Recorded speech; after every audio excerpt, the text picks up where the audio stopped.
Hey, honey. Yes, Barry? Let's get out of here. Where are we going? Where do we always go?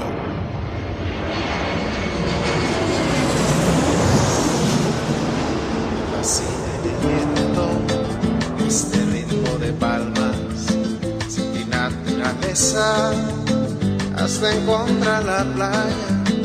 Por eso grito al mundo, yo soy de Puerto Vallarta. Samba de Puerto Vallarta, noche de arrullo en el mar. Samba de Puerto Vallarta. Hello, fellow travelers, and welcome to this episode of the Puerto Vallarta Travel Show. I'm your host, Barry Kessler, and I'm just so happy to be introducing you to my favorite vacation destination. Maybe it's even yours, and that's Puerto Vallarta, Mexico. That music you're listening to is performed by Alberto Perez, and Alberto is the owner of the Lapa Lapa group of restaurants. Those are the Lapa Lapa, Puerto Vallarta's oldest restaurant on the famous Los Muertos beach, and the El Dorado Restaurant Beach Club right next door. So you can enjoy that fantastic view of the Los Muertos Pier, all lit up at night in beautiful colors, or during the day in its grand splendor for breakfast, lunch, or dinner. Seated with your toes in the sand right at the water's edge. It's so romantic. It's so Puerto Vallarta, my friends. This week we are in for a real treat, a sweet treat that is. I'm going to introduce you to Richard Wright, who bakes cakes, cookies, and other sweet treats. His side gig is called Sweet Treats by Rosie and Me, and he can make a special occasion even more special with a cake that'll just blow your sandals off. Many of us are coming to Puerto Vallarta to celebrate a special occasion, so how simple would it be to order that special cake or sweet treat before you even arrive in paradise? Pretty cool, right? Well, you're going to love Richard. We're going to visit with the folks that are planning the Dia de los Muertos event on Isla Cuale. That event is Isla de los Muertos, coming up soon. But before we get to the island and to Richard, let's see what's happening this week in Puerto Vallarta, the 12th of October, 2022. Today is an important day in Puerto Vallarta. Although we've been celebrating this event for the entire year leading up to this day, today, October 12th, marks the 100th anniversary of the famous church that you see on all the travel brochures for Puerto Vallarta. It's that famous church, and from an article in the Banderas News, we have the Church of Our Lady of Guadalupe celebrates 100 years October 12th. Puerto Vallarta, Jalisco, Mexico, known around the world as a symbol of Puerto Vallarta, the Church of Our Lady of Guadalupe will celebrate its 100th anniversary on Wednesday, October 12, 2022. Events and celebrations include religious services, a pilgrimage from the sports stadium to Los Arcos de Melican, cultural and musical performances, and fireworks. So if you're in town, get on over, make sure you're there for the fireworks. If you visited Puerto Vallarta before, chances are you visited the iconic Our Lady of Guadalupe Church, known as La Parroquia de Nuestra Señora de Guadalupe to locals. This awe-inspiring parish is located just a block from the city's famous Malecón and is one of the most recognized landmarks on Banderas Bay. The Our Lady of Guadalupe Church has a long history. It took almost 84 years for the church to become the astounding Puerto Vallarta icon that we all know and love today. While the official start date of the construction of Our Lady of Guadalupe Church is considered to be October 12th, 1921, initially there was a small rustic chapel built where the parish stands today. In 1915, Father Francisco Ayala had the structure demolished and established plans to build a stronger foundation for the Catholic community. The first Mass and official opening date was on October 12, 1921. Though the parish had already begun holding Mass and was functioning religious pillar in the community, work halted completely in 1926 when a conflict between the church and the state escalated into the Cristero War, which ended in 1929. Works on the church restarted in 1930 with the dome, and by 1940 the building was finished, except for the main bell tower, which was finished in 1952, and the two smaller flanking towers. The main tower above the belfry was finished in 1955, but the famous crown wasn't placed on the tower until 1965. Under Father Luis Ramirez's supervision, in 1987, the facade and smaller lateral towers connecting to the belfry were finished to complete what we now know is Our Lady of Guadalupe Church. Though actually the result of different parish priests' tastes and ideas, it could be argued that the church's various building styles symbolize the different stages that Vallarta has gone through in its evolution from town to city. Upon visiting the church, you can see and distinguish its neoclassical building style in the main chapel and Renaissance-style towers above. The end result is surprisingly appealing and certainly makes for a beautiful and iconic landmark in Puerto Vallarta. And for more information about the church and its 100-year anniversary, visit the Parroquia de Guadalupe Vallarta website or their Facebook page, and I have a link to that very well-written article from the Banderas News in the show notes, and also a link to the Parroquia de Guadalupe Vallarta website and Facebook page. You can find it all there at www.puertovallartatravelshow.com. So, happy 100th birthday to the iconic church with the beautiful angelic crown. And, well, it's the jewel of Vallarta, isn't it? La Iglesia de Nuestra Señora de Guadalupe. And, of course, to the Parroquia de Guadalupe Vallarta, felicidades. And by the way, if you check out the album art for this episode, I took a little bit of advantage and I immortalized the event by having our guest Richard serving up one of his famous birthday cakes right to the door of the church. You might want to check that out. All right, I've got a couple of announcements. Last week I said that opening day over at Rio Barbecue was on the 15th. I was wrong. It is on the 14th of October, so just in 2 days. The Marina Market is coming back, the Thursday market. They hold it in the evenings. I think it starts at 4, maybe 5, and it goes on through the evening. So they are opening October 27th, which is the day after I arrive. And so I'm going to have to go. And if you haven't been there, you need to go there too. It is huge. It is the biggest market, I think, around. They got lots of food booths. They got hot food. They got cold food. They got dried fruit. They've got lots of home and handmade goodies there.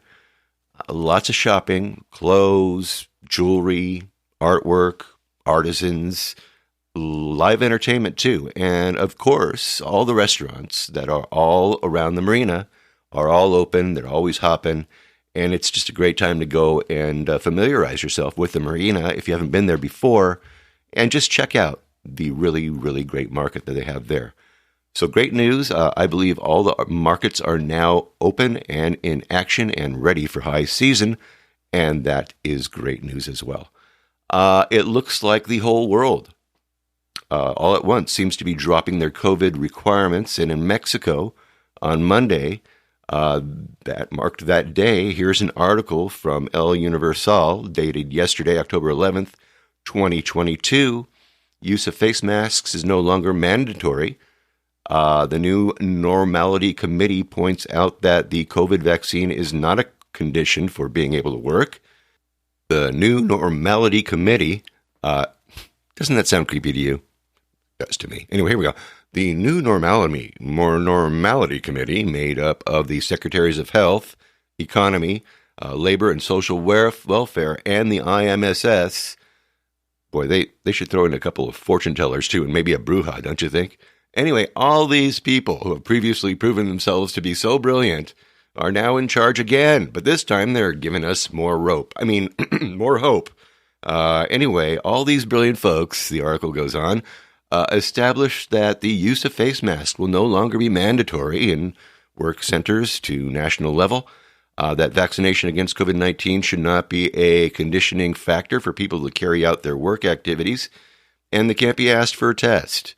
Almost 2 years after the implementation of the guidelines for the healthy continuity of economic activities in the face of COVID-19, the committee also suggests eliminating the use of sanitizing mats and sanitary filters. In the case of the face mask, he pointed out that its use in closed or open spaces is no longer mandatory, only recommended. However, there are considerations where its use is suggested. People who decided not to be vaccinated and as an immunocompromised are suggested to use face masks at all time. And in poorly ventilated workplaces with people who share the same physical space, he specified. However, specialists consider that these recommendations are inappropriate given the arrival of the new seasonal respiratory viruses, strains of influenza, and new variants of the coronavirus that have resulted in the abrupt escalation of infections in European countries. We doctors are moving in the opposite direction to the government. Although we issue recommendations with scientific basis to protect the health of the population, they irresponsibly refute them, said Dr. Hector Rosete in an interview with El Universal. He described as an unfortunate decision that the government insists on the eventual elimination of the use of face masks, knowing the scope of the disease, because it anticipates that the influenza season will be difficult as a result of the effects that COVID left on people who suffered from it. He explained that the risk of the new wave impacting the country due to the relaxation of sanitary measures is high due to the vulnerability of Mexicans in the face of slow progress in vaccination. The infectologist Alejandro Macias pointed out that although the guidelines there are considerations where it is suggested to use face masks for people who decided not to get vaccinated, it's irresponsible to appeal to each person to continue with the measures of their own free will. In first world countries, there are still prolonged high waves of contagion, despite the fact that its people have cooperated in the responsible management of precautionary measures.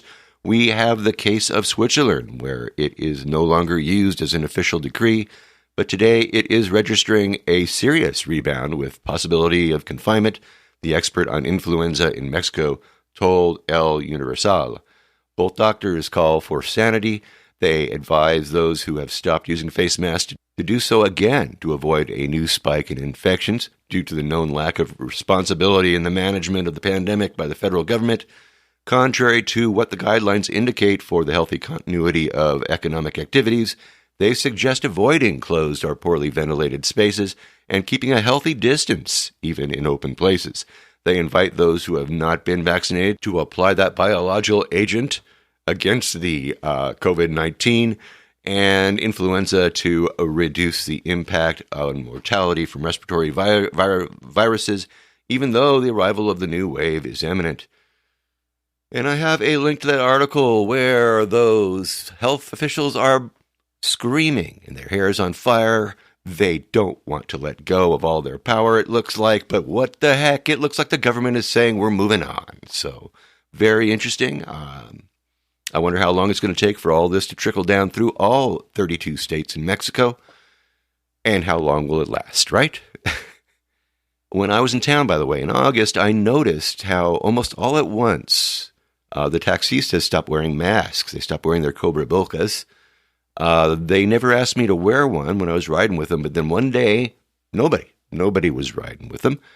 So something changed while I was there. The Uber drivers were requiring one still, and the buses also require riders to wear masks. So we're going to see how the new normal works out in Puerto Vallarta when I get back there. A few months ago, I was reporting on the Mexican president, Manuel López Obrador, suggesting that the U.S. government pardon Julian Assange, the Australian-born founder of WikiLeaks, who is being held in a prison in England, awaiting extradition to the United States for a mock trial, in my opinion, and in Obrador's opinion. AMLO asked both the Orange Man when he roamed the White House and actually asked the current occupant of the White House a couple of weeks ago to pardon Julian Assange. Of course, both of them ignored his request. I mean, they planned to suicide him, so I'm pretty sure that play went, in one ear and out the other. But now AMLO has his own hackers to deal with. It is called Guacamaya Leaks. That's right. And from the Record Online, we have this report. Mexican president confirms Guacamaya hack targeting regional militaries. Mexican President Andrés Manuel López Obrador confirmed a widely reported cyber attack on Friday that leaked sensitive documents and emails from several militaries across Central and South America. About 2 weeks ago, hackers with the environmental collective Guacamaya released troves of documents stolen from the Secretaría de la Defensa Nacional in Mexico, the Policía Nacional Civil in El Salvador, the Comando General de las Fuerzas Militares in Colombia, and Fuerza Armada in El Salvador, and the Ejército of Peru. None of these agencies involved responded to requests for comment, but on Friday morning, López Obrador held a press conference where he not only confirmed the attack on Mexico's army, but he received information about attacks in several other countries. I understand that this group has already done the same thing in other countries, I think in Colombia and Chile. That is why I think it's something that is being directed from abroad, he said. Is it domestic? I doubt it. Someone informed me that they have done it in Guatemala, Colombia, Chile, and El Salvador. In addition to confirming the hack, López Obrador addressed some of the revelations within the leak, criticizing a notable local journalist for reporting on a range of illnesses that the president faced over the last year. Obrador said, "Now, what is it that they make known? What is it in the public domain? He who owns nothing fears nothing. Yes, they are true. I am sick. I have various ailments," he said, speaking at length about several health incidents that he faced this year. When contacted by the record, representatives of Guacamaya criticized the way the news outlets in Mexico are handling what was leaked, focusing on reports of López Obrador's illnesses rather than the larger questions of governance, corruption, and environmental damage.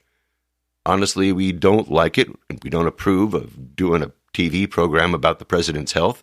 It's unnecessary. He's plenty healthy enough to do his job and didn't hide that. He had COVID and problems before, the group said. The leak of data stolen from Secretary of National Defense, known as Sedena, includes 6 terabytes of files with documents on the surveillance of U.S. Ambassador to Mexico Ken Salazar, as well as transcripts and information on narco-criminal operations.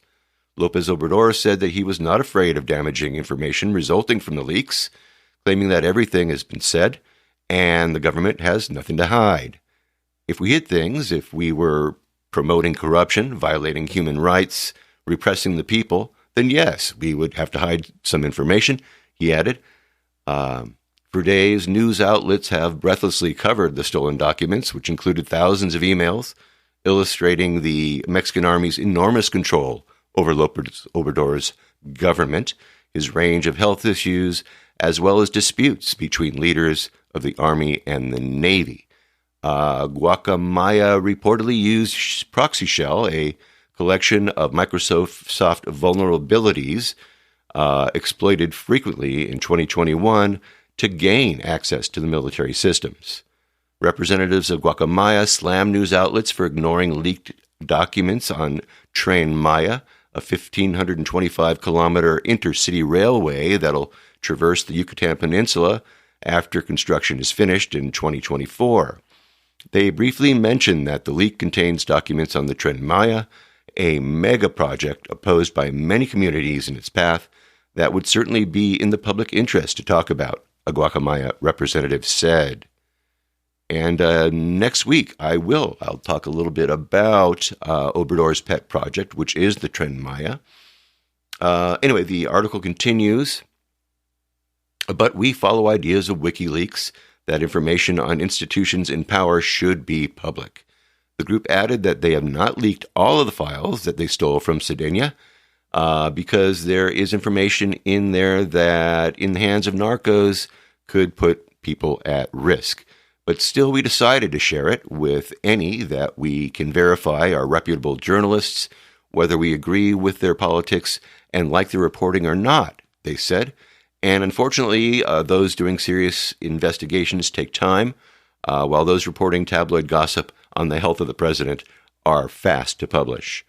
Guacamaya, the Mayan name for macaw, has released several manifestos arguing that their actions were due to the corruption of several Central and South American governments, as well as militaries and police forces. And that article from The Record continues. I have a link to it in the show notes. You can find it at www.puertovallartatravelshow.com. So you might ask what else was revealed in the Guacamaya leaks. Well, here's a few. The hacked information revealed that the National Guard is a dumping ground for corrupt army troops. It revealed that AMLO's Secretary of the Interior and National Guard is linked to the New Generation Cartel. What else? The military sells grenades to and information to the cartel. And the Army wants to start an airline. That's right. There is more, and maybe I'll talk about that next week, so stay tuned for that.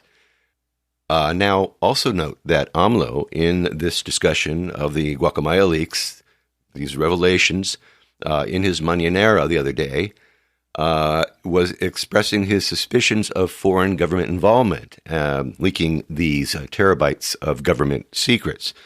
Now, Obrador is indeed a target of the World Economic Forum, of the U.S. government, of the EU for actually not falling in line with the current Ukrainian money laundering scam, which is currently happening in Europe.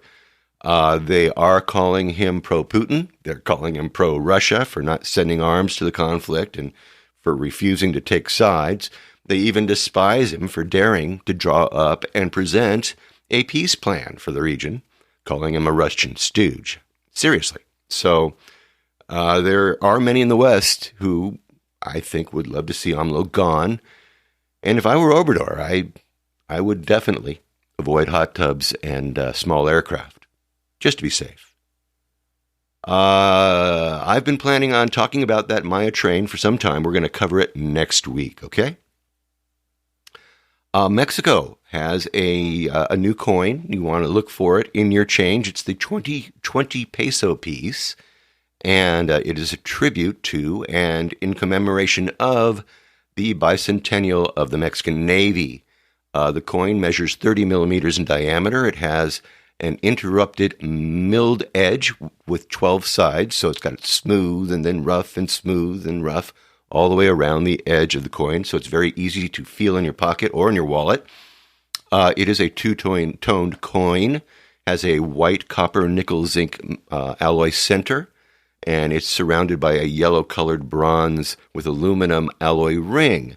The coin weighs 12.67 grams, so two of them and one peso coin equals 27.15 grams, so just 0.85 grams shy of an ounce for all you drug addicts out there. And on one side of the coin is the national seal, which is the same one that you see on the Mexican flag. It's the eagle with the snake in its mouth. And that is in the white center of the coin, with Estados Unidos Mexicanos surrounding that in the yellow metal. And, okay, so now do you remember how many states there are in Mexico? We talked about that a little earlier. That's right, 32 states. On the other side of the new 20 peso piece, in the center of the coin is the figure of Lieutenant Jose Antonio de Medina Miranda. On the left side, the schooner Iguala. And then it goes on to describe all kinds of other things that are going on this 20 peso piece.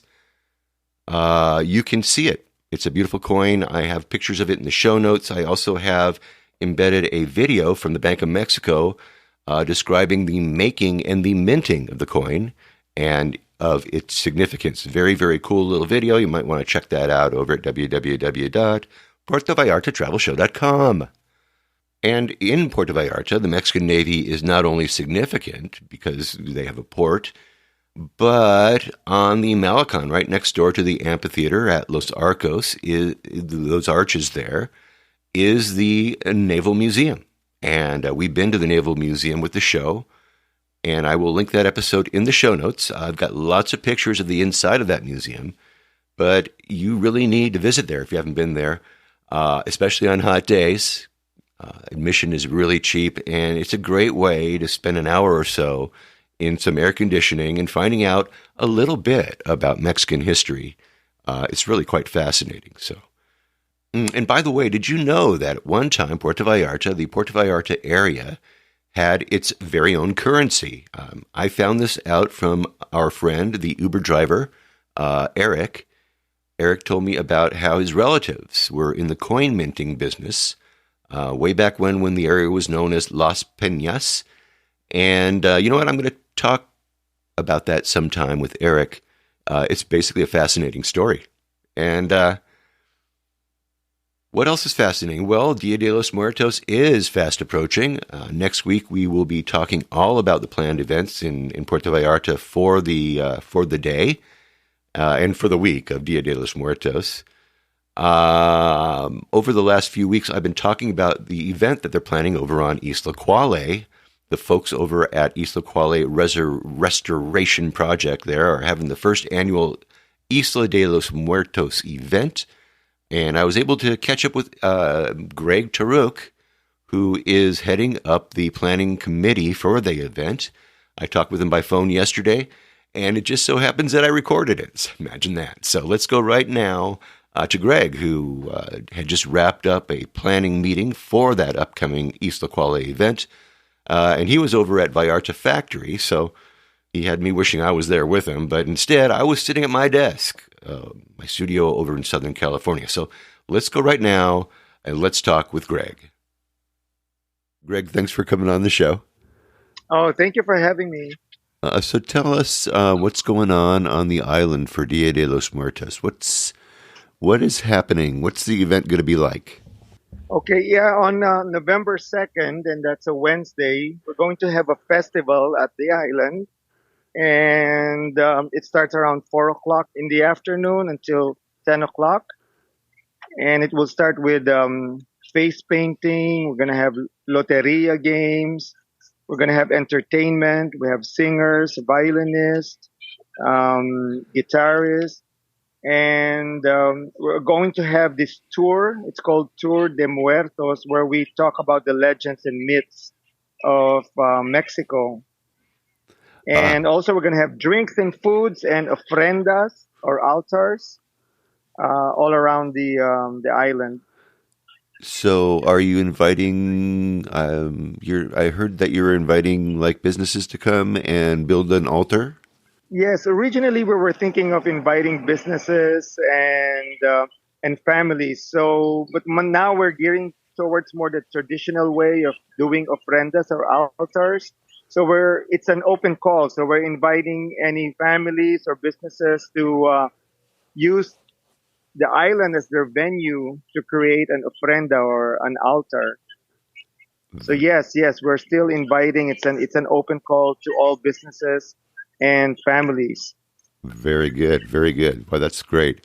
Now, this like little tours that you're giving sounds like kind of like little ghost stories, right? It's kind of like maybe that kind of a thing.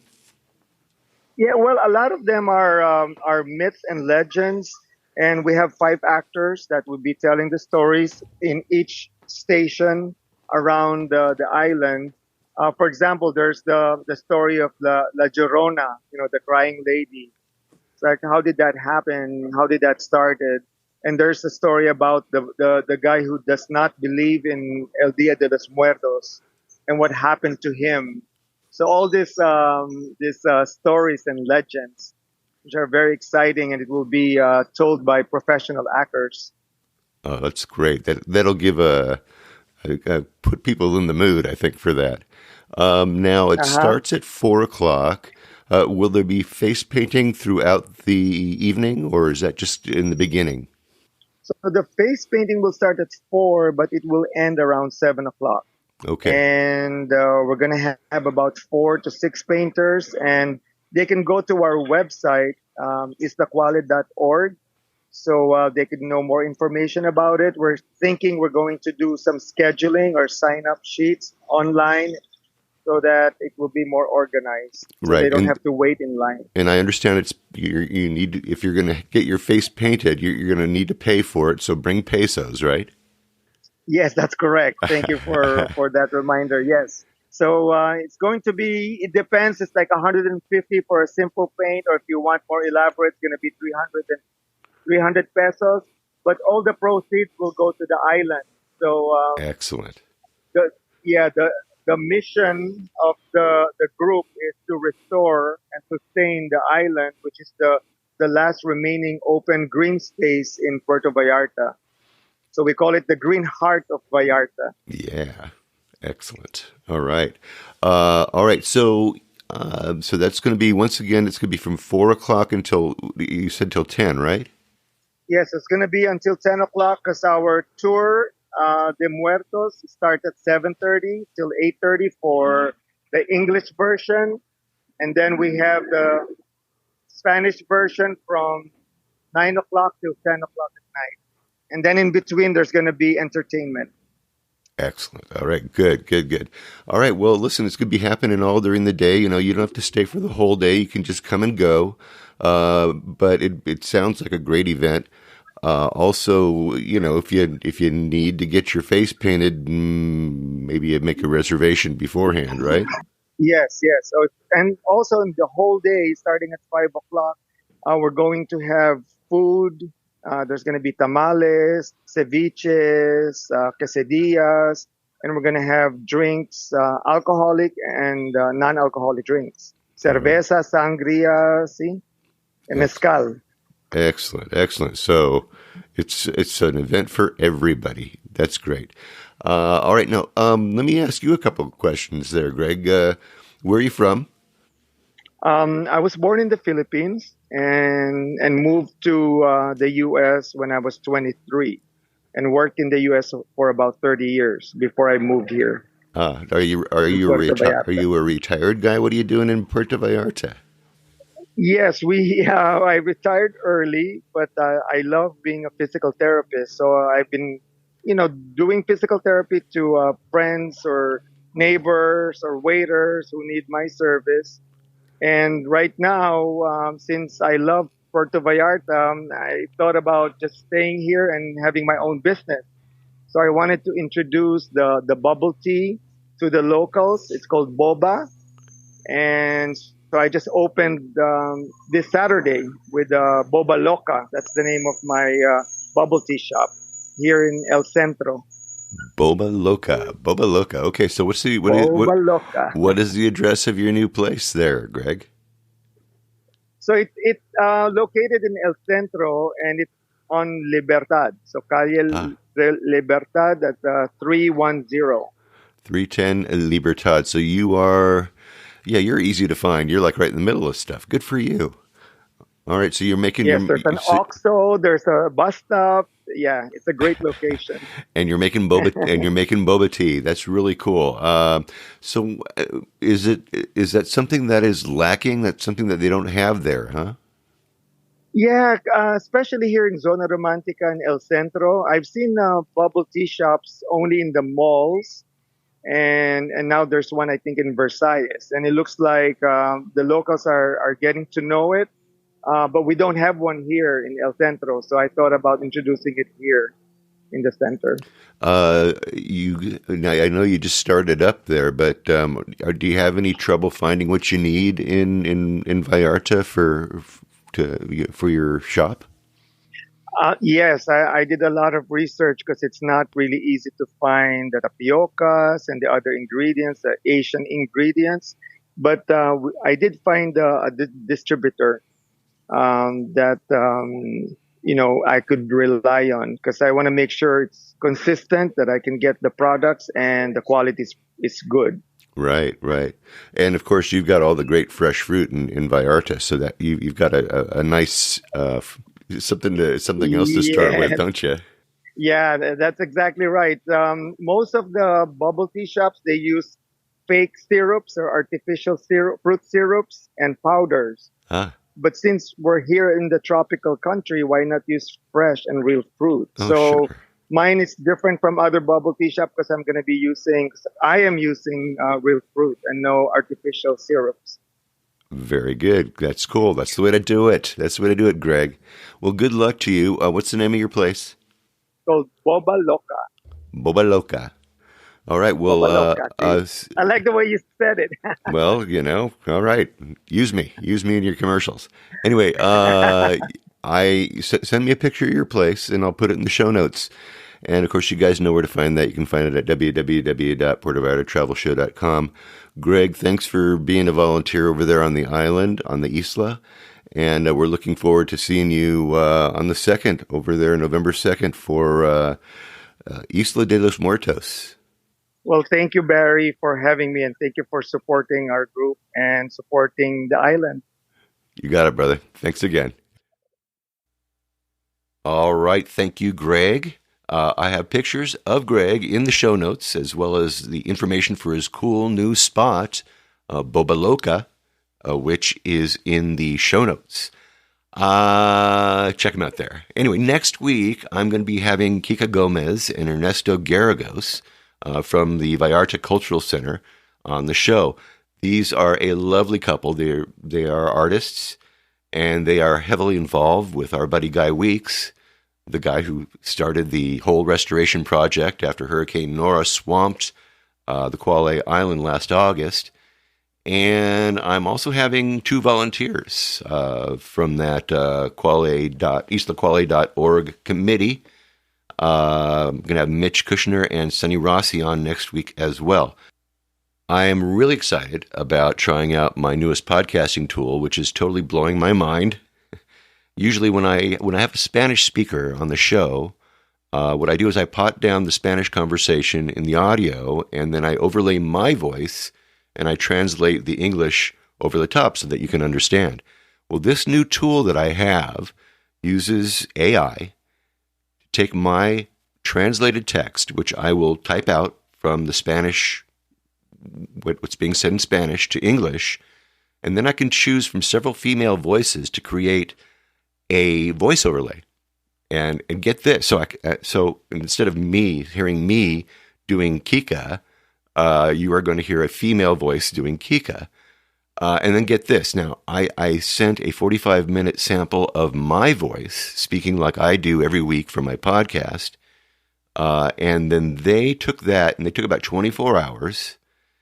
And now, if I were to write something down and just type something up, my voice will say those words. It is amazing. I type a sentence, it generates the audio of me speaking.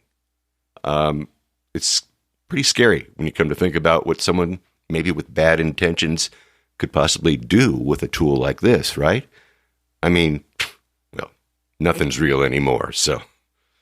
there is a learning curve for this particular tool. I've been doing all my audio editing using Audacity, which is an open source tool.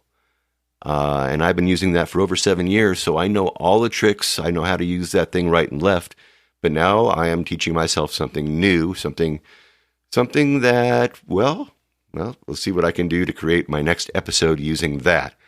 I hope to have the newest podcasting tool working properly next week, so if it works, which I have every reason to believe that it will and that I can, and if I can do it, I actually have 2 other interviews that I've been waiting to use something like this to bring to you. So this can be a real game changer for the podcast. We're going to see how it goes. Okay, let's get to today's interview, shall we?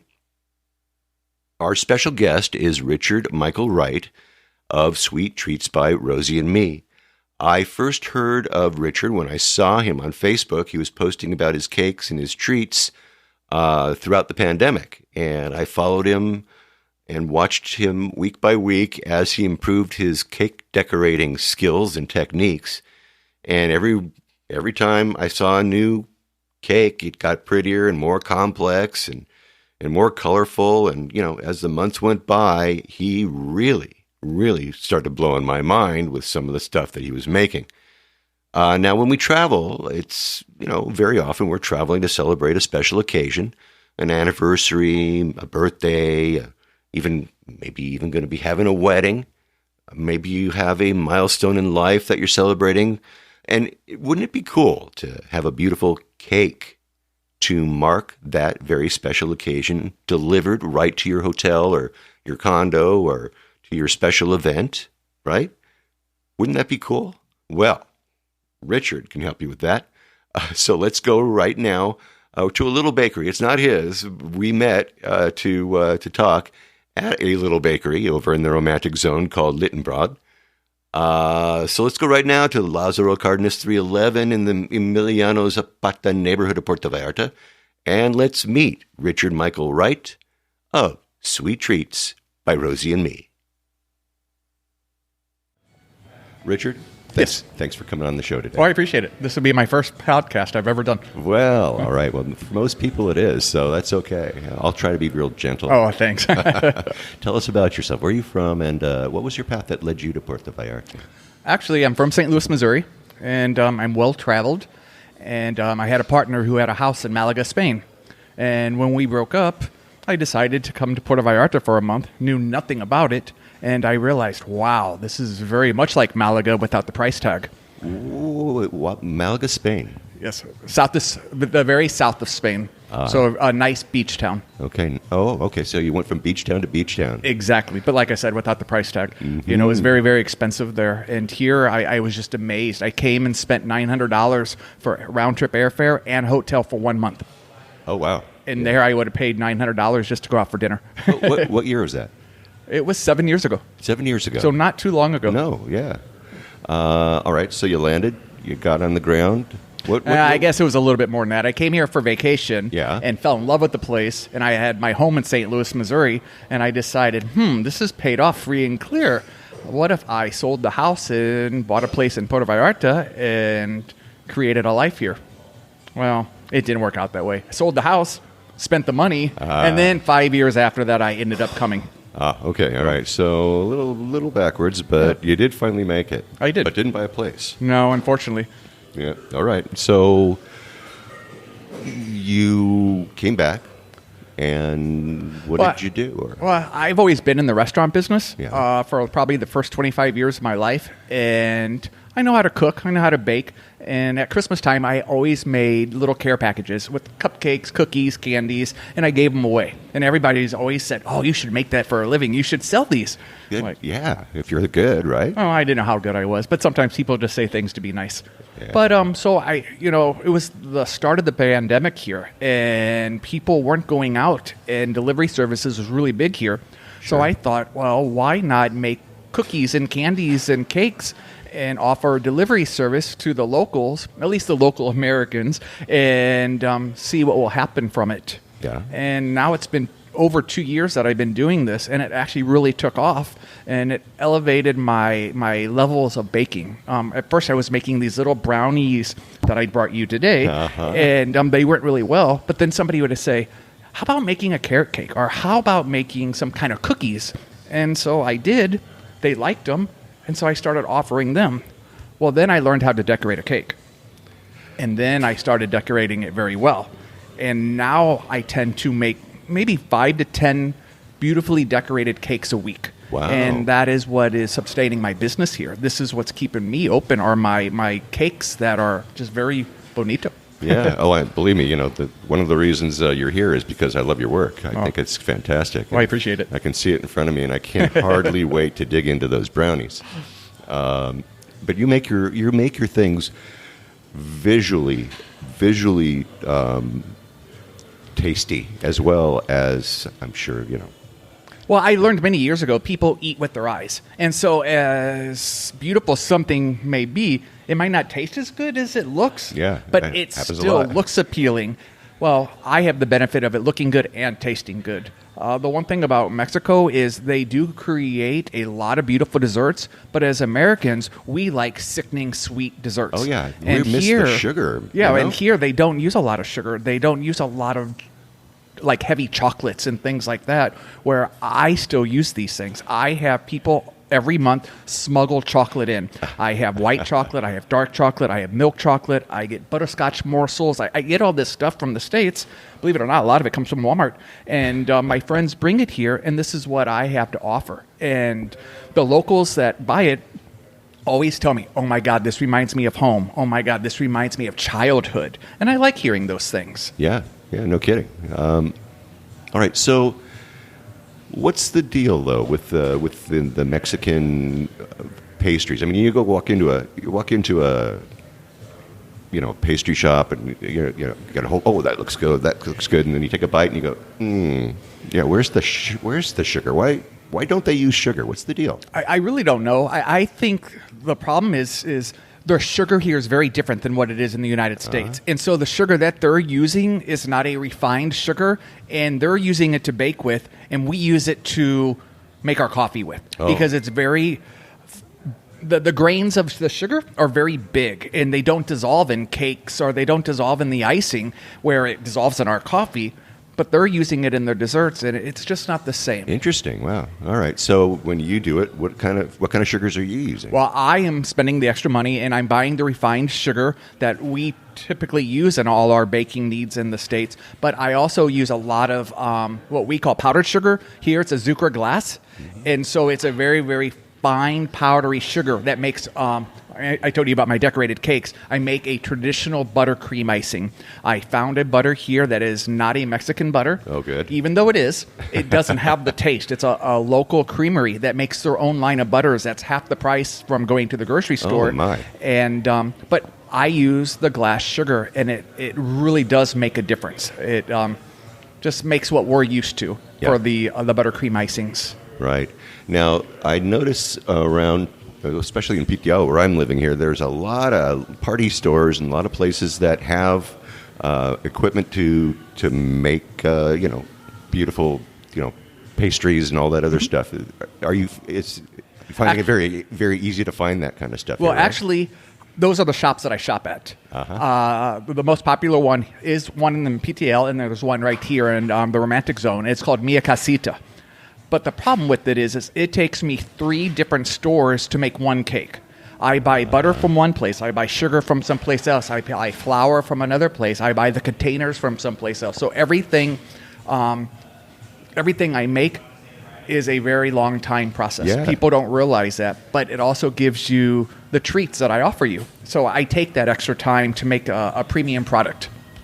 Excellent. Yeah, and a pretty one too. Yeah, thanks. Yeah. What ingredients? Of course, you have people mule stuff in for you. Correct. But I mean, what ingredients is the hardest thing to find around here? Actually, the hardest thing is to buy good baking chocolate at an economical price. There are places here like the Mia Casita that offers chocolate, but it's very, very, very expensive. Just a kilogram of it could be 500-600 pesos, where in the United States, it's $10. And so, which is 200 pesos. Yeah. And so it does make a difference because I have to price point my product competitively against the Mexican bakeries because somebody's not going to, they'll pay a little bit extra for mine, but they're not going to pay double the price when they can get it someplace else. Right. At a lower cost.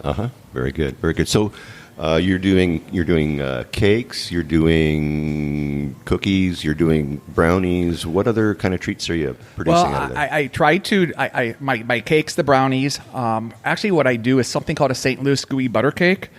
It is something that was created in St. Louis. It was something that I have brought to Puerto Vallarta, but people aren't liking the name. They find the name not so appealing. Mm-hmm. So I am calling it my cheesecake brownies.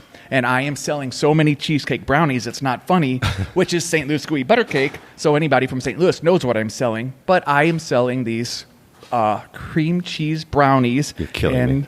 They're really good. You're killing me. Oh, my God. Yeah, I bet they're really good.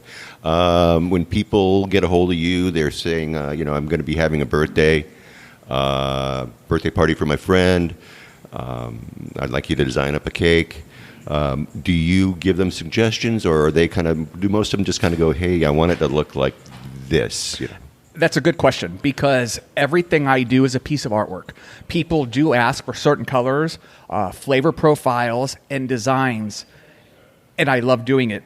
And my thing about it is I never try to repeat a cake because when I do repeat a decorative cake, it doesn't always look the same. And I've had some people disappointed. I actually had a person who colored her hair to match a cake that I was making her. When I delivered the cake, she was so disappointed because it did not match the color she dyed her hair. Oh. Well, unfortunately, she took a photo offline and then enhanced it and then sent it to me, and there was just no way of matching it. So I did go back. I took the icing off. I colored the color of the icing to match her hair and redesigned the cake right there for her. Wow, you did that. I did do that. You didn't just throw down the cake on the ground and step on it. You actually did that for her. Fortunately, I wasn't there, or she wasn't there when I delivered. I got the message later. And so I had to come back. She's a local business owner. She caters to local Americans here. And, it just takes one dissatisfied customer to bring down a business. And I wanted to go the extra mile to make her happy. Excellent. You did the right thing. I know I did. Yeah. As frustrating as it was. You're right. Exactly right. Give us an idea of one of the coolest cakes that you've made. Well, I made a penis cake this week for a straight guy. I saw it. Yeah, he was a straight guy. It was for a straight guy. His wife wanted to embarrass him for his birthday, and I was able to find this mold that created little teeny penises, and I decorated it with 5 different penises. Yeah, you did. It was cute. I'll have a picture of it. I'll have a picture of it in the show notes. You can check that out. But you know what? I did a Mexican wedding cake. It was for a couple from the States that got married, and they wanted it with a Mexican design, and it actually turned out really original and beautiful. And that was probably one of my most favorite cakes that I've done. Was it like multi-layered? You know what? It was very small. It was 2-layered cake, but it was a color combination that I wouldn't have chosen. They were very specific with this dark chocolate-colored cake on top and then a light colored on the bottom. And the colors, to me, I don't mind things not matching, but to me, this wasn't going to match at all. And it did, because I decorated it with butterflies. I buy these metallic glittered butterflies. They are non-edible, but they just accent a cake. And so with the butterflies that they picked out, it just created a complete package. Yeah. So, but they saw it before I saw it, and usually I'm the one who sees it before a client sees it. So. Yeah, I know exactly what you're talking about there too. What is the most unusual kind of a thing requests that you have gotten? Any kind of unusual? You know what? Requests? It's not so unusual. What's really hard for me to grasp here, and I understand it completely, but people want either gluten-free cakes or they want vegan cakes. Yeah. And it is so hard to make a cake that rises, that's moist and fluffy without using egg, without using butter, without using these ingredients. And I have actually done a beautiful wedding cake, and it was completely gluten-free, and it turned out, and the client was very happy. So it's not that it's strange; it's just unusual request. Yeah. Especially here in Mexico, because what people don't realize is what we have in the United States to create all these beautiful cakes, we don't have here. Interesting. Your clientele, what would you say? Are they mostly people that live here, or do you think that people that are on their way here are checking out your Facebook page and they're seeing it and they're making a plan? I mean, you get a lot of that? That's a good question, because I am a Facebook business only. I have no storefront. I work out of my house. I deliver. Some people do pick up, but delivery is usually what I do. And I'd say 40% of my business are clients that have seen my Facebook page and order before they come down. Okay. And so I have 50% of my clientele already lives here, American and Canadian. 10% are the local Mexicans. They do love my cakes when they do order it. The price point's a little bit higher than they're used to, but when they do order, they absolutely love. And then the other clientele is just people coming down and having pre-ordered cakes. Yeah. I actually, you know what, you asked me about a strange cake. Yeah, I did. Recently, I had a guy who probably bought $1 million villa that was in the romantic zone, and it was orange, and it overlooked the ocean. It was very dark orange, but you could see it. He wanted it on his cake. And so I go to a local printer that has edible ink and edible paper, and I printed it out onto his cake and then decorated it orange and green and violet like the house. And it was probably the most responsive cakes that I have posted online. It was beautiful, and the client loved it. And he sent me a picture of it in his private jet as he flew back to the United States eating my cake. I saw that picture. Yes. Oh, I wish I had that kind of life. I wish I did too. Wow, that's incredible. Now, you said that you went to a printer who has edible ink. Yes. Really? Well, actually, it's back to the subject of the local places that sell the cake supplies. It's them. Mia Casita actually has a printer that has edible ink, and they print it on rice paper.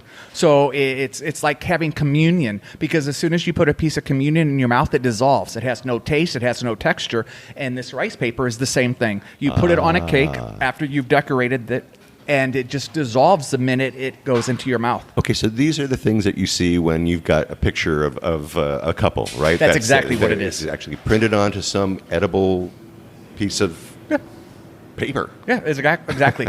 I've done a wine bottle cake, and this person wanted a very specific year of wine and make of wine. And so I had it printed, and I made a cake that was in the shape of a wine bottle, and I put it on the cake, and that's what they had, was a wine bottle cake. So when you're making a cake in the shape of a wine bottle, sure. Of course, you don't have a mold for that, or do you? Actually, I have one now. At the time, I didn't. Yeah. And I learned the hard way that I wish I did, but now I have one for the next cake. Oh, good. All right. So there are molds, and you probably Yes. make it in two pieces, right? In two different pieces to make a bottle, right? Yes, exactly. Yeah, half and half. Yeah.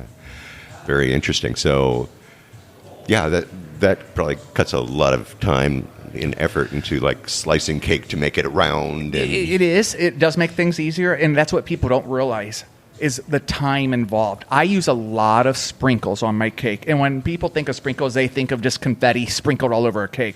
But I use these sugar balls that are high in metallic color, and I individually place each piece with a pair of tweezers. Oh, right. And sometimes it can take 30 to 40 minutes just to put on those pieces after I've already decorated a cake. Yeah. And what people also don't realize here is it's very hot in Mexico, and buttercream melts very fast. Right. And so I can only work on a cake for about 5 or 6 minutes. Then I have to put it in the freezer for 10. Then I can pull it out for 6 minutes, and then I put it back in the freezer. Dude. And this is a 2-hour process just to decorate one cake. Wow. Okay. Now that is so intense. It's just so labor intensive. That's amazing. It is. So you got to work fast. So how does buttercream hold up in the heat? Like just sitting out on a table, right? There's a lot of icings that people choose from. I only use buttercream, and even when I do a cream cheese icing, it's a buttercream base with cream cheese. Buttercream is the most stable out of all the ones that I use. Really? Beside it being my favorite one, it is the most stable, and so it's the one that I do offer here in Mexico. My biggest problem is I have clients that want cakes delivered in late afternoon, early evening, and that is when the sun is at its highest.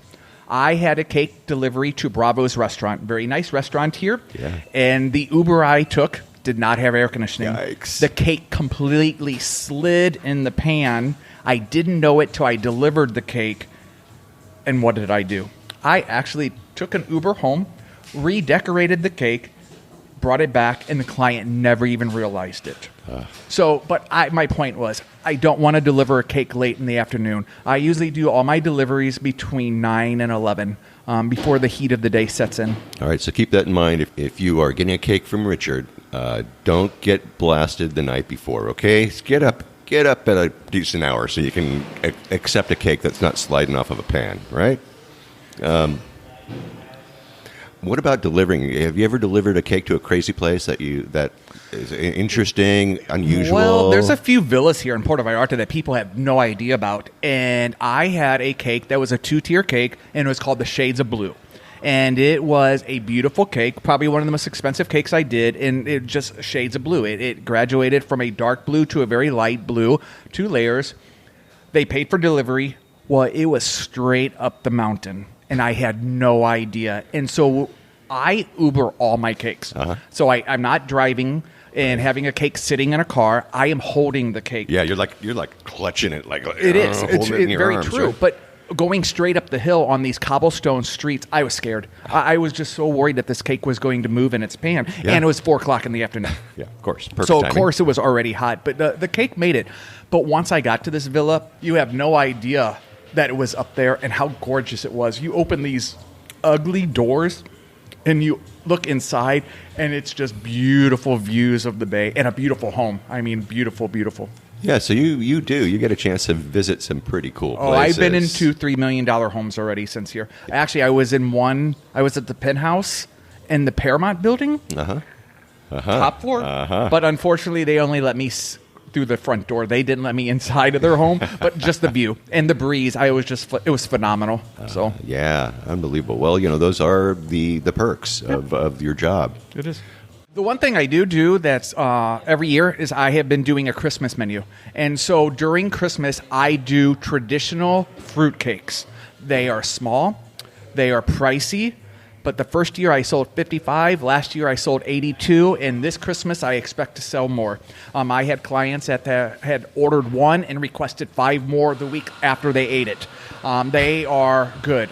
I soak all the fruit for about a week in Grand Marnier. The cake itself is an almond cake, and I use cranberries, mandarin oranges, raisins, pecans, green maraschino cherries, red maraschino cherries, pineapple. You name the fruit, and I use dates. I do prunes, and it is fruit. Very little cake. It's very fruit. A lot of fruit, and then after I bake them, I glaze them in a Grand Marnier sugar glaze, and I put about 10 coats of the glaze on. It cools, and I coat it. It cools, and I coat it, and then I wrap it, and they're good to go. But they are very, very rich. Yeah, it sounds incredible. And I think I'm the only one in Mexico, or I'm sorry, the only one in Puerto Vallarta that offers fruitcakes. Right. So, you've got the market cornered. Yes. But they are made to order only. And I probably do about 10 a week, and so starting Thanksgiving. Okay. All right. Well, keep that in mind, you guys. And, I'll have all the information for Richard in the show notes, of course. And, of course, you can always find him on Facebook. It's very easy to find. Yes. Now, the name of your place is Treats by Rosie and Me, right? Actually, Sweet Treats by Rosie and Me. Sweet Treats by Rosie and Me. And who's Rosie? Rosie is my dog. Ah. So I actually love my dog as if she was my own child. She's 8 years old, so she's getting up there in age, and I wanted to create something that had a lasting memory. And so once Rosie's gone, I hope my business has been very successful and still operable at the time, and her legacy will carry on within my sweet treats. Absolutely will. What a great idea. Oh, thanks. Yeah. It just shows you how much I love my dog. Well, we'll have a picture of your dog in the show notes then. She's on my menu. Oh, well. She is on the back of the menu. So we'll find her. All right. Excellent. All right. When you're talking about like doing deliveries and stuff like that, of course, you need to add that onto your price, right? When you're doing a delivery. If I walk the delivery, I've been really good at not charging a client. But when it comes to any decorated cake with the buttercreams, I always use an Uber, and I charge you the price of the Uber. Whatever the going rate is to your address is what I charge you. Sometimes it's more, sometimes it's less, and I always tip the driver. And so that is the price that I charge you. Right. I don't profit off the delivery fee. The delivery fee is strictly the Uber price. Totally understandable and very reasonable, right? Yeah, well, most of the time it's only 50, 60 pesos extra. Yeah. So no biggie, no problem there. All right. All right, let's take a little break. Let's take a little break from Sweet Treats by Rosie and Me. Let's move on. Let's go out into town. Okay. And this is the bonus round. This is where we talk about food. Everybody wants to know about food. Everybody, especially people who are locals who are here, and live every day off the streets or whatever. So, you have a favorite breakfast spot or any favorite breakfast spots, or do you eat breakfast? You know what? I'm really bad at eating breakfast, but when I do, there's 2 places that I really like. One place is Buenaventura Grand Resort. It is one of the few places that offers a day pass, and for 900 pesos, I know I am really advertising for them and they don't know it, but for 900 pesos, they offer breakfast, lunch, alcohol all day, and beautiful views. But their breakfast is so good. It's the best French toast I've ever had in my life. And so I will pay the 900 pesos besides staying there for the whole day just for the French toast. Wow. Okay, so this is the Buenaventura right next in Cinco. Right. When you come into Old Town, right in Centro. It's a great place. They have different prices for the day passes. I just choose the one that offers breakfast, lunch, and all the alcohol, even though I'm not a drinker. Every once in a while, I like strawberry daiquiris. Yeah, right. You might as well add it in there, too. Yes. So, okay, that's the first one out of over 200 interviews I've had who said the Buenaventura. Yeah. All right. I've been there probably 5 times, so I really do know it. Yeah. Well, write it down and Give it a try. I mean, that is, when you talk about 900 pesos, that's like what? It's about $40. Yeah. Yeah, $45. So it's well worth it for breakfast. Think about it. Your breakfast and lunch and then some And they have drinks. a snack bar the whole day. And the snack bar is just not like snacks. It's hamburgers, hot dogs, nachos, and it's all you can eat. They don't say no. And the servers will bring it to you in the pool. They actually have a pool there that has built-in recliners where I like to sit. And the servers will they'll make a plate for you, bring it to you, and bring you your strawberry daiquiri. No So it's way. worth the $40-something. Oh, my God. Is it ever? Okay, so is that like all year round, or is that just in low season? Nope, all year round. Yeah, because a lot of these day passes, they're not available during high season. I just was on their website yesterday for your friend, Yeah. Polly. She was asking about day passes, so I cut and pasted all the information for her, and they're still offering it, the 3 different day passes that they offer, because they have ones that are more economically priced. Oh, okay. All right. So they've got others. Yeah. Nice. Yeah. And you're right off of the beach. You're right near the Barracuda. You're right next to the Barracuda. So if you know where the Barracuda is, that's where we're talking about, that area there. If you're standing there on the beach of Barracuda and you look a little bit north, they've got this thing jutting out with a For like weddings. Yeah, for weddings. Yeah, I they know got this you know wedding thing there, and that's where it is. So great suggestion. Any other breakfast spots? I like Menno's place. They actually have very good French toast, too. I'm a French toast person. Yeah, but totally. I really like them, and I wish the best of luck to them. Their food is really good. They have a seafood platter that's really good as well. But their view got obstructed with the new building. So I was told they might be moving at some point. Whether or not they are or not, the food is worth going. Oh, it is, yeah. And the view of the ocean was blocked, but you can still get a nice little view of the town. And a nice breeze. And a nice breeze, yeah, that's true. And yeah, we all love Manio's place. Great place. And yeah, it's so sad that Manio passed away. Oh, I see. I didn't know that. Yeah, he passed away last year. How about lunch? You got any favorite lunch spots? You know what? I don't eat dinner out much, but I do eat lunch. And one of my favorite places is a place that you recommended already to me, and it's San Lucas. Most people don't know about it. When I first came here and stayed for the month, I was at the Biltmore, which is the next block down. And so I ate at San Lucas almost every day. Daniel, the server, has been there 20-something years, speaks perfect English. He's charming, he's sweet, and he just takes really good care of you. And the food is very inexpensive, very fresh, and they just make you feel like family there. They do. And they make a mean margarita there, too. My friend Emily loves the margaritas there. I like their guacamole and their fresh salsa that they give you every day. So Yeah, they're fantastic. A great family. and low priced. Yeah, exactly. For the area. And nobody knows it's there. It's like, when I did the meet and greet up there, it's like, where is it? And I said, you walk past it every day. Yep. And they go, no. And I go, yeah. Every day. And once you're up there, it's a great breeze, and you have a little city view. And so you see everything going on the streets without the noise. And And the diesel buses are gone, and so it's much quieter up there and cleaner, and it's beautiful up there. especially at dinner time. Yeah, definitely. Great suggestion. Any other lunch places you like? There's places, but I don't remember the names, or I don't know how to pronounce it. So there's a taco place right on the corner from the entrance of Woolworths. Okay. It starts with the P, and they're my most favorite tacos. I like tacos with beans, and they serve tacos with beans. And everything is fresh. It is always hot, and it's always good. But I can't tell you the name. All right, well, I'll look at it. But it starts with the P. It starts I with don't the P. remember, like Piccadilly's, pick something. Okay, well, I'll find And it. it's I'll on the find it on corner, the map. and they're always grilling. So when you walk by, they have roasted vegetables just in the window right there.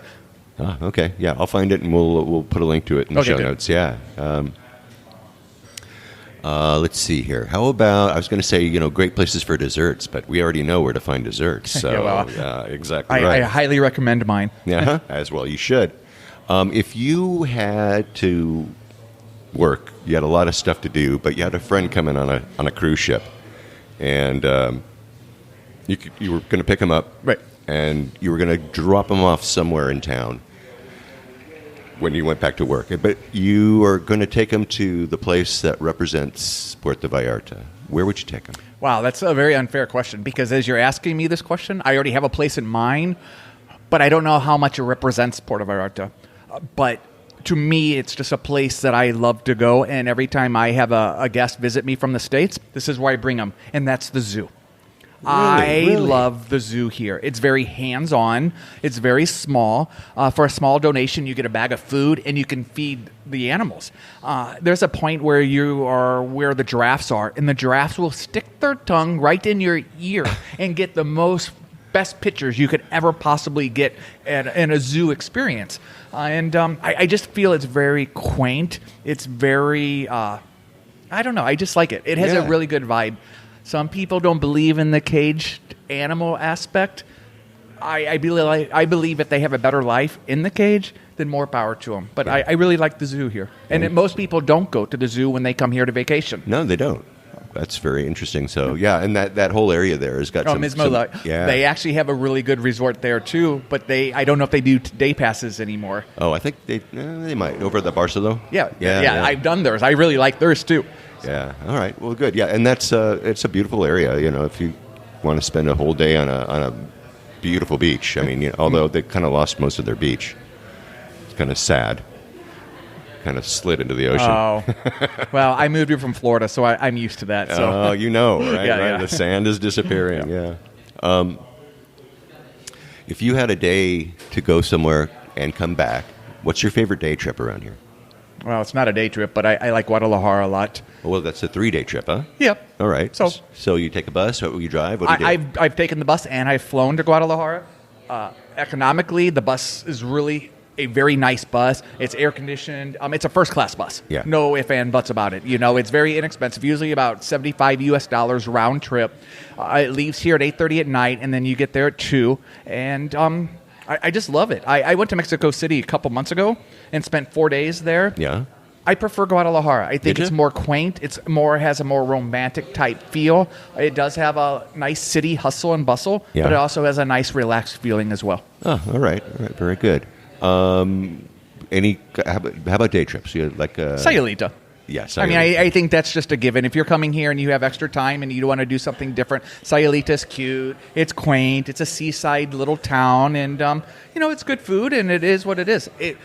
I would just recommend going during the week and not the weekends, because it is very busy, even in off season. It tends to be a national's favorite place, and so you go on the weekends, it's pretty full. Yeah. Because that's their days off, everybody, Yes, and they Sundays. need them. Yeah, especially Sundays, especially Sundays. So you cook. So you bake. I do. You got any other hobbies? Well, I go to the gym every day. I'm 50 years old, and I'm pretty fit for my age, and it's became a habit for me. I used to be a heavy drinker, heavy smoker. I've always lived in places where it was a big party scene. I lived in Key West for many years. I moved here from the French Quarter, but I had done drinking and smoking before that. But I come here, and the gym has became... I switched out addictions. I switched out drinking and partying for the gym about 13 years ago, so I make it a mandatory part of my day every day. Yeah. All right. So let's talk about gyms here in Puerto Vallarta, because, we have like 3 listeners, I think, that are really healthy. Yes. So let's talk about that. Only 3. Oh, I know. No, there's more, because I know a bunch of them, and they are healthy. Okay, never mind. I have worked out at almost every gym here in Puerto Vallarta. I try to change up every 3 months. I get bored with scenery very fast. Sometimes gyms are more expensive than others. Some have air conditioning, some don't. And so it just all depends what I'm in the mood for. One of the best gyms here is Vallarta Fitness, which is at the Galleria Mall. They are fully staffed, modern, air-conditioned, and one of the more expensive ones here. To take the bus takes you about 20 minutes from the Romantic Zone. Right. I do usually when I go there, I'll take the bus there, and then I walk home. So I try to walk anywhere between 10,000 and 15,000 steps a day, just to keep my body in motion. I have some joint problems, and so just keeping movement in the joints keeps me healthy, keeps my mind fit and my body fit. All right, so that gym, Vallarta Fitness. Yeah, okay. And it's about 1,000 pesos a month. There's another gym by the. Okay, so that's about $50 a month. Yeah. Okay. And then one of the gyms I do prefer a lot is over by the Cinco de Diciembre seafood market. It's called Body Gym 2. What I like about it is it's open 7 days a week. Very, very clean. There's always people cleaning the machines, whether the clients do or not, it doesn't matter. They always have employees cleaning, and that Yeah. makes It's me feel wonderful. very It's good. wonderful, But yeah. and it's only 760 pesos for 2 months. Oh, wow. Where Set that price. Vallarta Fitness is 1,000 pesos for 1 month. Yeah. So when I want to be more economical, or I want a good workout, I go to Body Gym 2. Body Gym too. They have pretty much the same kind of equipment that we have in the States in the gyms. Yeah, there's really nothing different. Oh, okay. All right. Fantastic. How about in town? Well, within town, right, today I came from the Big Apple Gym, which during the summer is not too bad. There's not as many people there. It's only 650 pesos a month for a 7-day-a-week gym is really good. Yeah. But it's very hot.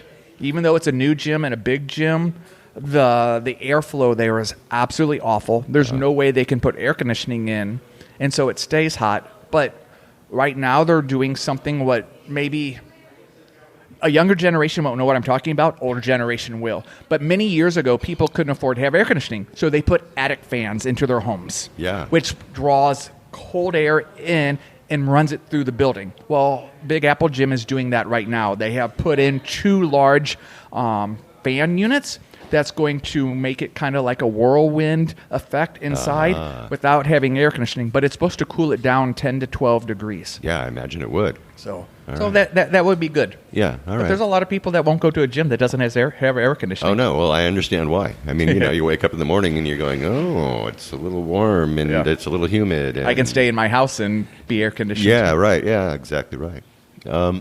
If you had a word of advice for a gay man coming down to Puerto Vallarta, what would that be?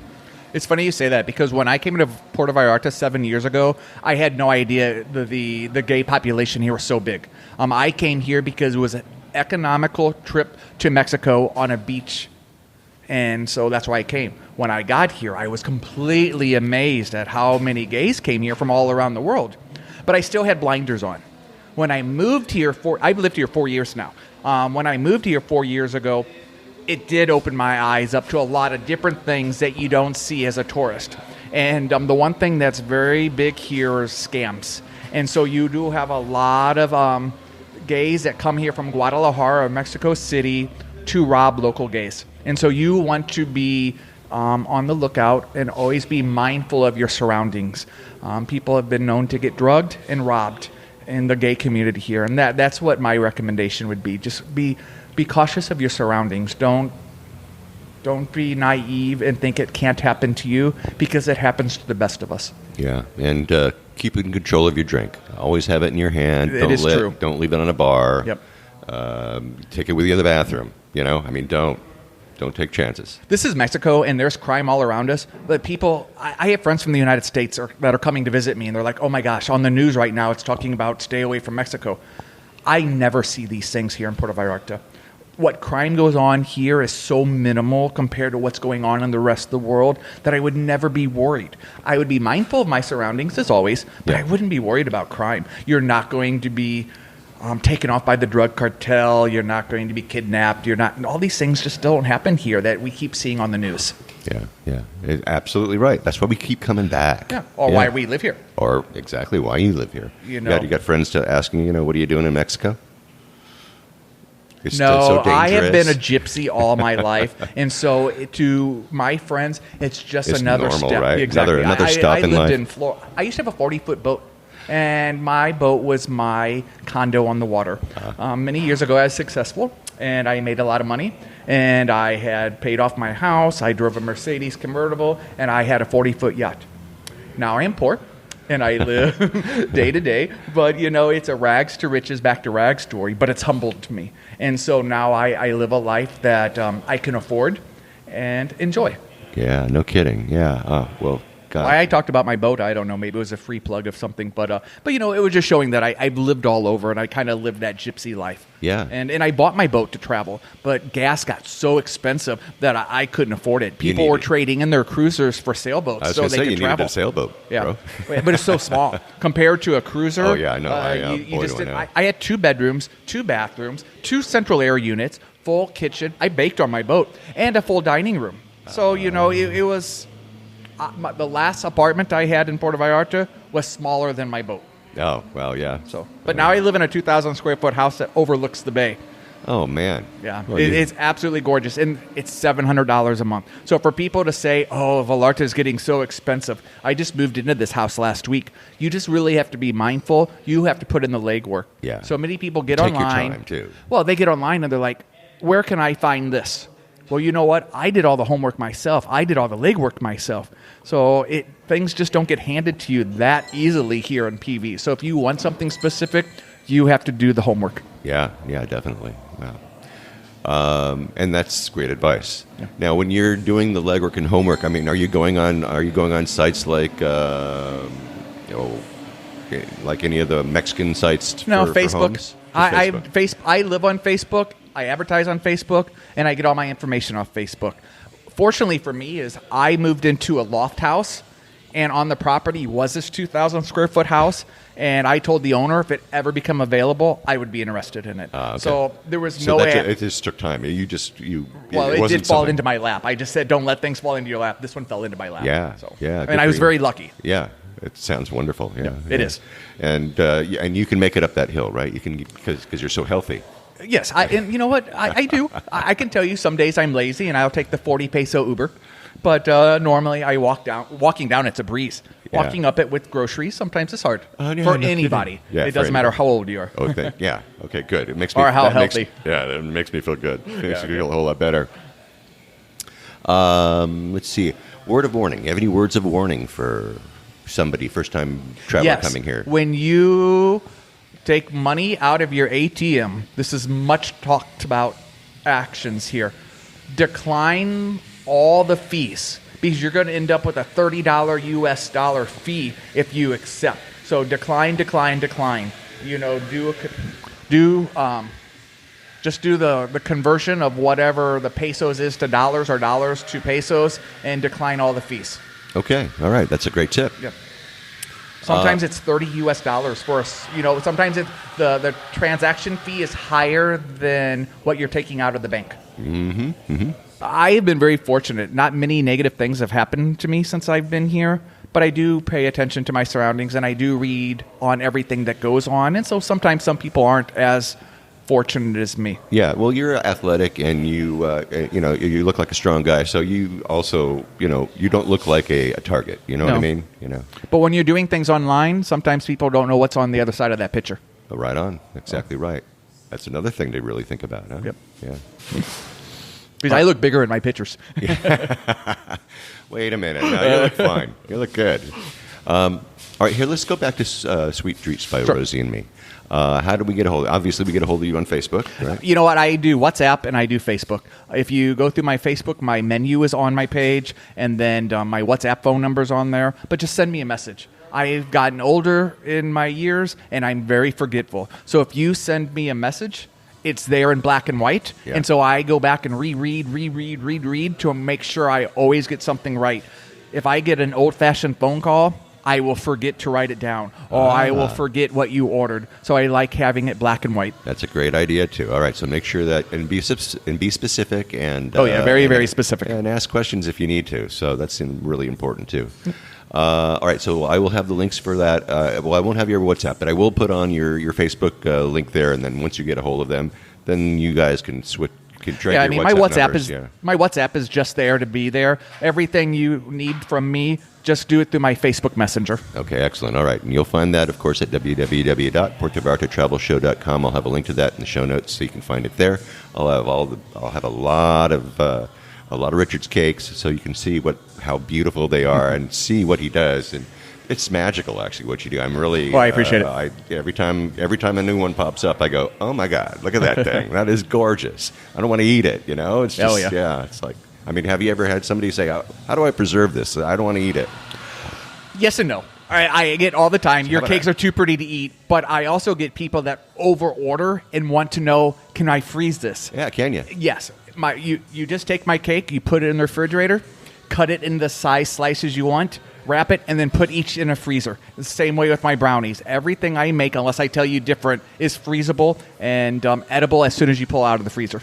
Okay, so when you say wrap it, what are you wrapping it in? Saran wrap. Correct. But once it's cold and you put it in saran wrap, nothing sticks. Ah. If you take a warm piece of cake with buttercream, it melts, it sticks. Oh, yeah. So you want to make sure it's always cold. Always cold. So put it in the fridge first, so it hardens up a little bit, and then wrap it, and then pop it in the freezer. That is right? key. Yes. Oh, okay.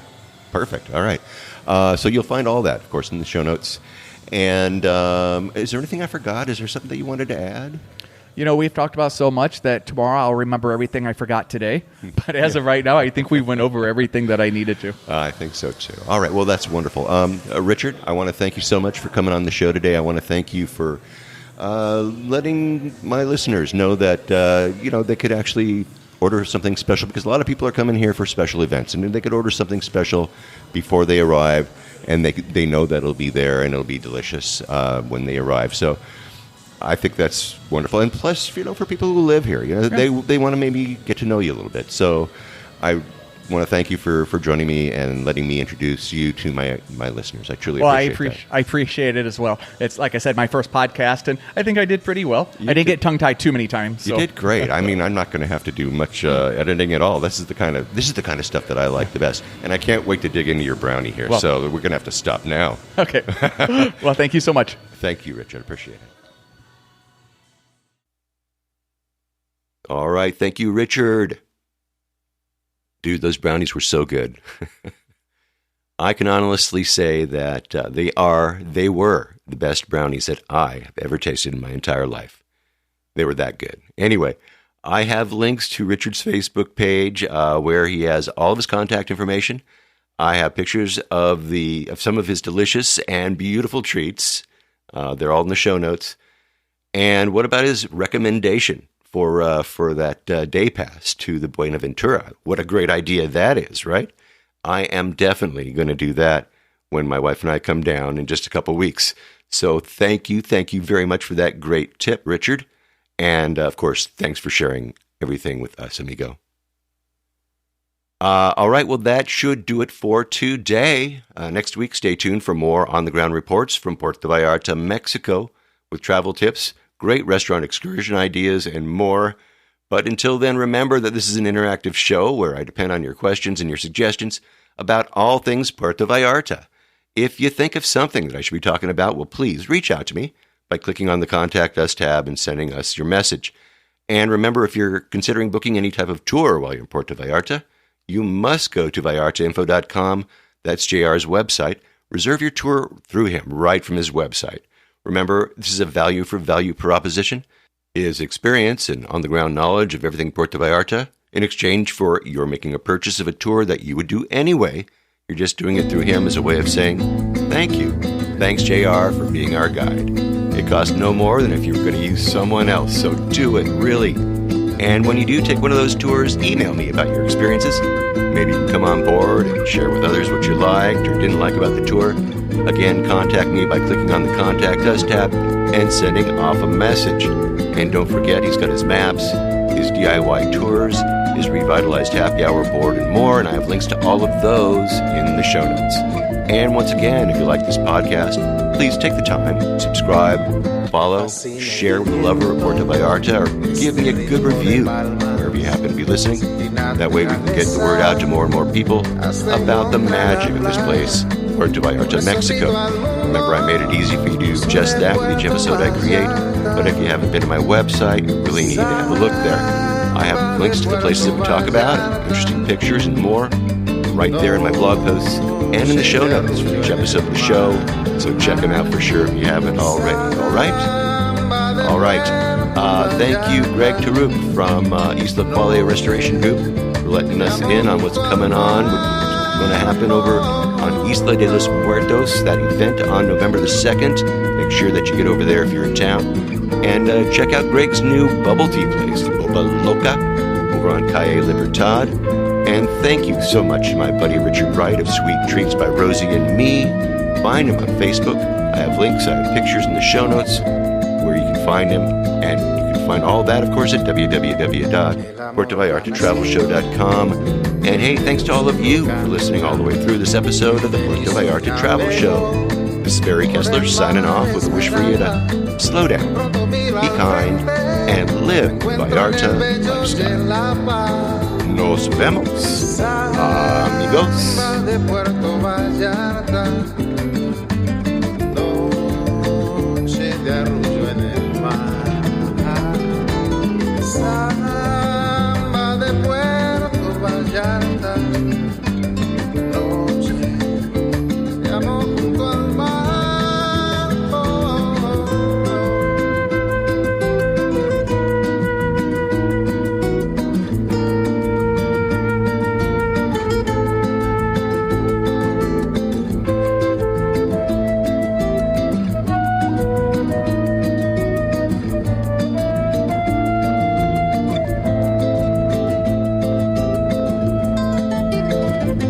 Solo camino eterno por la playa, me encuentro junto al río cuando todo está en calma. Pronto cae la noche, me brillas Puerto Vallarta.